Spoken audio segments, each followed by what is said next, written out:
Part 1. You will hear a telephone conversation in which Francis Drew asks Mr. Harding about an arts club. First, you have some time to look at questions 1 to 4.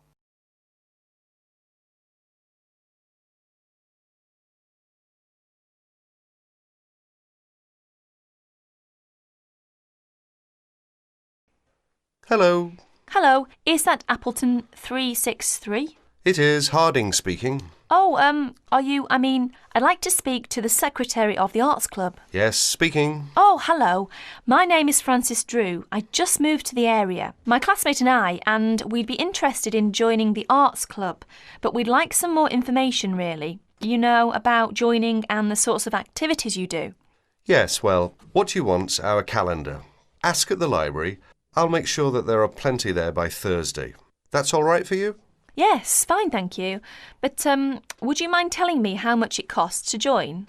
Membership fee for an adult is £2.50 per year, of course.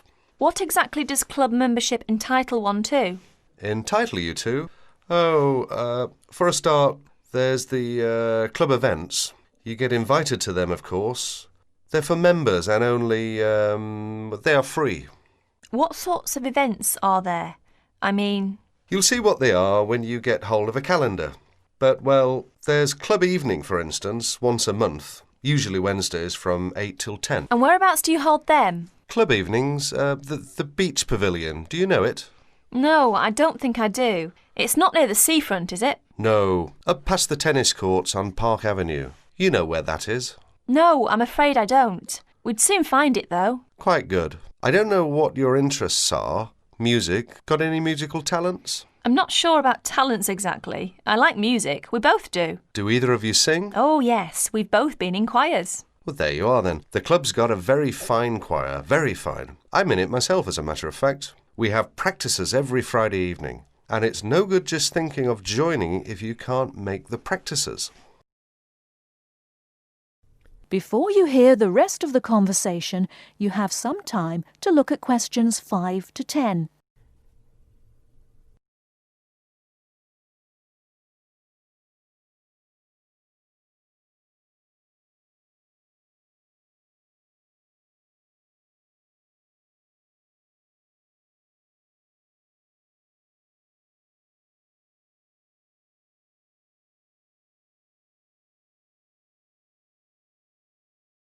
Now listen and answer questions 5 to 10. What's the procedure? If we decide to join the choir or any of the other activities, how do we go about it? You can't get into the choir without an audition. As far as the other sections are concerned, members have to apply through the section's secretary in the first place. Yes, right. And the fee again, I've written it down somewhere. £2.50 each. And where do we send it? To you? No, I'm the secretary. It's the treasurer who deals with that. I'll give you his name if you want to write it down. Yes, please. His name is Hosegood. Hose and then Good. Yes. Initial P, address 3 Clay Hill, Appleton. Right. And it's all right to send a cheque? That's the usual, yes. Payable to Appleton Arts Club. Appleton, Appleton. Oh, and better put your address on the back as you're new. And incidentally, there's a newsletter out 3 times a year, just to keep club members up to date with what's going on. They're sent to everyone. That's good. Just one last thing. Would you mind telling me what the other sections are so that I can tell my classmate and we... The players, that's our act group I've told you. Choir, you know about. There's the gramophone circle, the music workshop, the literary and discussion group. Oh, that one meets in different members' homes. Then there's the studio workshop and, what have I missed out? Oh, yes, the art talks. That's the lot, I think. The Film Society. That's the other one. Got them all. Ah, yes, just about. Thank you very much. You've been very helpful. Not at all. Pleased to assist. And look forward to meeting you and your classmate at the club. Yes, thank you. Goodbye then. That is the end of part 1. You now have half a minute to check your answers.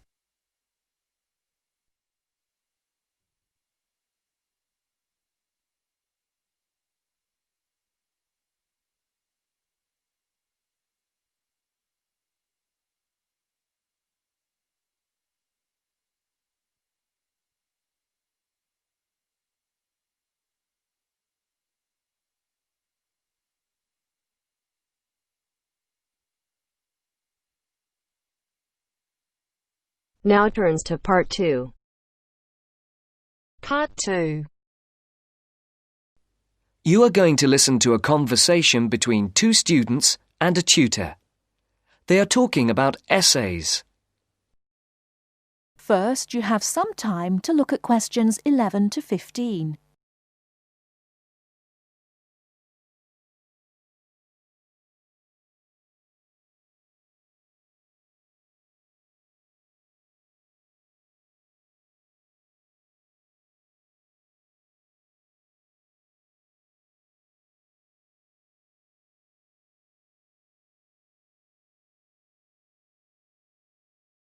Now, listen carefully and answer questions 11 to 15.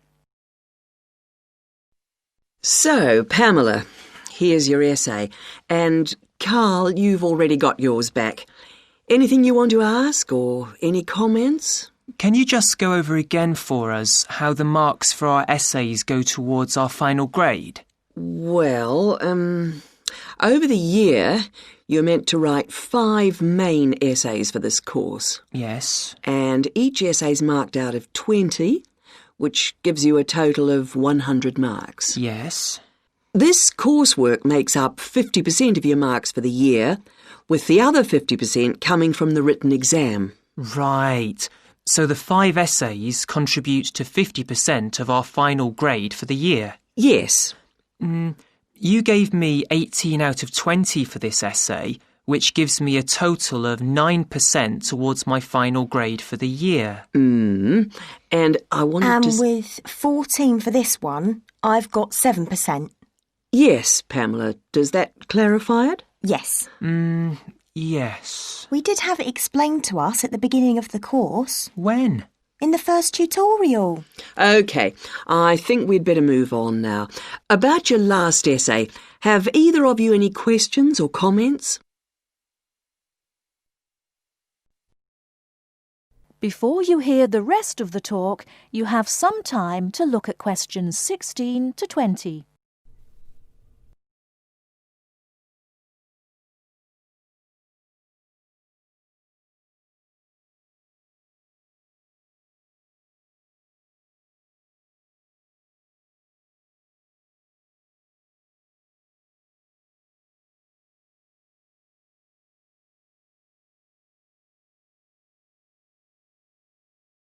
Now listen and answer questions 16 to 20.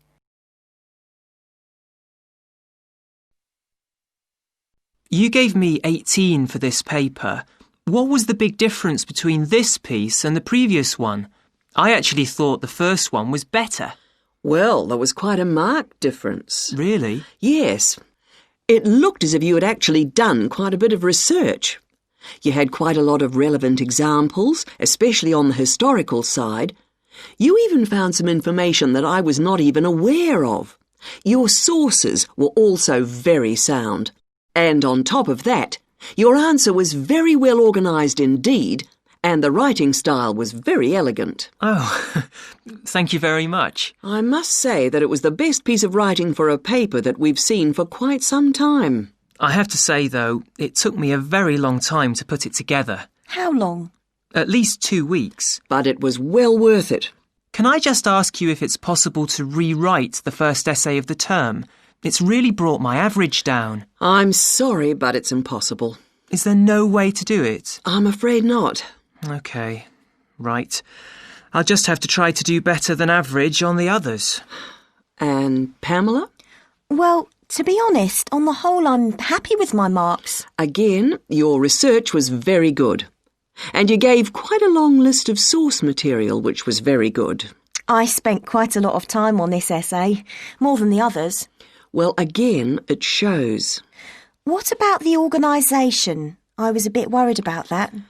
Your organisation, I have to say, was excellent. Oh, But as regards your style, yes. it is slightly too informal here and there. I think you need to tighten this up a little. OK. I only wish I'd put a bit more effort into the first one as well now. But I would like to know how I can get my marks up even higher. What do I have to do specifically? Well, your work could do with being more thoroughly checked. You have quite a few spelling mistakes. Yes, I know. If it's anything, I think it's the computer. Well, I'm not very good at typing. 2 fingers, really. And when I finish something like this, I find it difficult, even depressing, to go over it carefully again. But it's affecting your marks. Your previous essay was much better than this one. Look, sometimes it's difficult to follow what's being said because of the frequency of mistakes.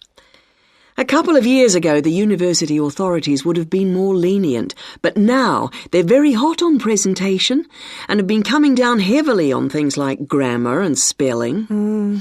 In fact, I am obliged to deduct marks from every piece of work which is not handed in fairly free of mistakes.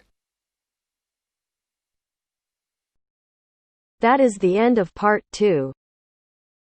You now have half a minute to check your answers.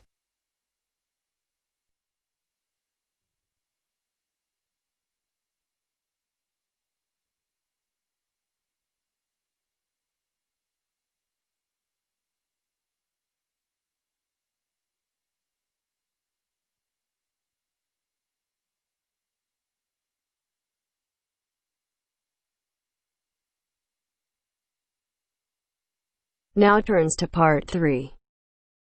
Part 3. You will hear a conversation between 2 students planning a research project. First, you have some time to look at questions 21 to 23.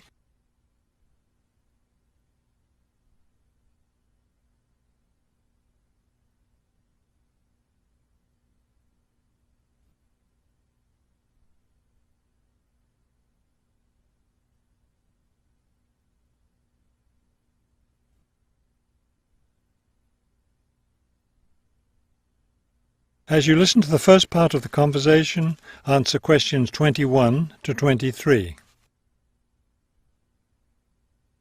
We'd better start planning our research project because we don't have much time left before it's due. I know, only 3 more weeks. Is that all? I thought we had more time than that. Well, let's get to work then. OK, so we agreed we're going to interview shoppers about their spending habits. Did we decide to conduct our interviews at the department store? We haven't decided anything definitely yet, but I think the shopping mall would be a better place. We'd get more of a variety of shoppers there. Yes, that's a good point. So let's do that. How many interviews did the professor say we had to complete? She said at least 30. That sounds like a lot, doesn't it?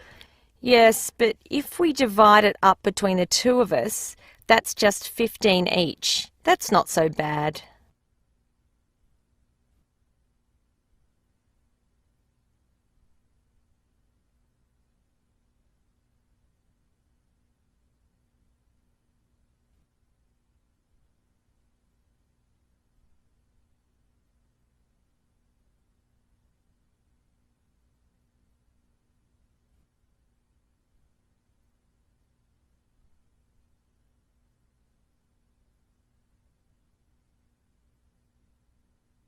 Now listen and answer questions 24 to 30. OK, so I guess we'd better start designing our questionnaire. Well, we have to do some reading first, don't we? Didn't we say we were going to compare our results to the results of a government study? Right, the government study about how the economic crisis has changed people's spending habits. We want to see if we get similar results. Yes, so we'd better read that first and then design our questionnaire. Then I guess we'll be ready to go out and interview shoppers. No, don't you remember? The professor said she had to approve our questionnaire first before we actually conducted the interviews. Oh, right. So we'll get her approval and then conduct the interviews. I think a Saturday would be the best day for the interviews because everyone's out shopping then. Right. We'll do it on a Saturday then. And let's also plan to get together the next day to analyse the results. It's best to do that while everything's fresh in our minds, don't you think? Sure, that sounds like a good idea. OK, so then we're going to have to present our results to the class. Do you have any ideas for that? It's an important part of our grade, so I think we should plan it well. Well, I think the obvious thing is to prepare some charts showing our results and how they compare with the government study. That will help make the information a lot clearer to the class. Right. OK, so we'll draw up some charts of the results. And then that's it. All that will be left to do is give the class presentation. Do you think we can be ready on time? I sure hope so. Let's get started now. That is the end of part 3. You now have half a minute to check your answers.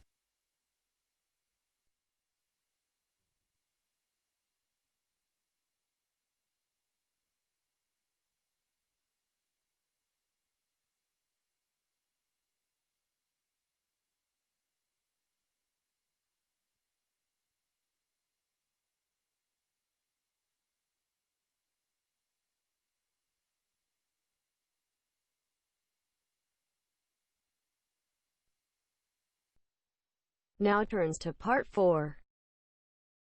Part 4. I'd like to talk about the changes to our leisure time, and I'll start by talking about lifestyle changes over recent years for women. First, you have some time to look at questions 31 to 40.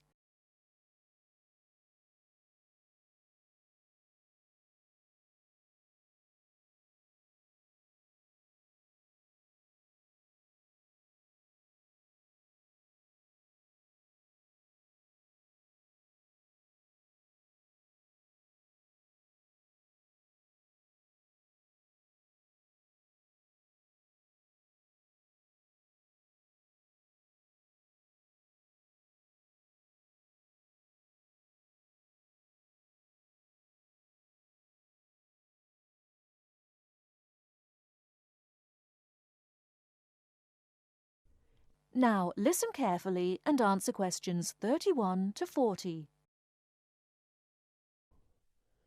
I'd like to talk about the changes to our leisure time, and I'll start by talking about lifestyle changes over recent years for women.